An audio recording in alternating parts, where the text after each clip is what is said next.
Chandur railway तालुक्यातील सर्वात मोठी बातमी, लोखंडी सेंट्रिंगच्या प्लेट चोरणारे चौघे पोलिसांच्या ताब्यात। अमरावती जिल्ह्यातील चांदूर रेल्वे पोलिसांना पेट्रोलिंग दरम्यान 4 संशयित इसम 2 दुचाकीवरून लोखंडी सेंट्रिंग प्लेट घेऊन जात असताना आढळले।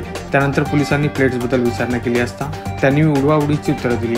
संशयितांना चौकशीसाठी ताब्यात घेतले असता सदर प्लेट चोरीच्या निघाल्या। त्यामुळे चौघांना अटक करून त्यांच्यावर गुन्हे दाखल करण्यात आले आहे। ही कारवाई ठाणेदार दीपक वानखडे यांच्या नेतृत्वात पोलीस उपनिरीक्षक राहुल चौधरी यांनी केली आहे। खासगी कंत्राटदार असून त्यांच्या चांदूर रेल्वे पोलिसांनी सोनगाव येथे बग्गी येथील मुख्य कालव्याच्या चॅनलसाठी 8 किलोमीटरचे मातीकाम व बांधकामाचे कंत्राट मिळाला आहे। सदर बांधकामावरील 60 नग लोखंडी सेंट्रिंग प्लेट किंमत 90,000 रुपयाचा माल घटनास्थळी ठेवला होता। या प्लेट्स कोणीतरी अज्ञात चोरांनी चोरून नेल्या। चांदूर रेल्वे पोलीस पेट्रोलिंग करीत असताना 4 संशयित इसम आपल्या 2 मोटरसायकलवर 15 लोखंडी सेंट्रिंग प्लेट घेऊन जात असताना मिळून आले। त्यांच्याकडे लोखंडी प्लेट संबंधात विचारणी केली असता पोलिसांना उडवडीची उत्तरं दिली। त्यामुळे पोलिसांनी मोटरसायकल व माल ताब्यात घेऊन चौकशीनंतर गुन्हा दाखल करण्यात आला आहे। प्रतिनिधी फराह खान, चांदूर रेल्वे, अमरावती।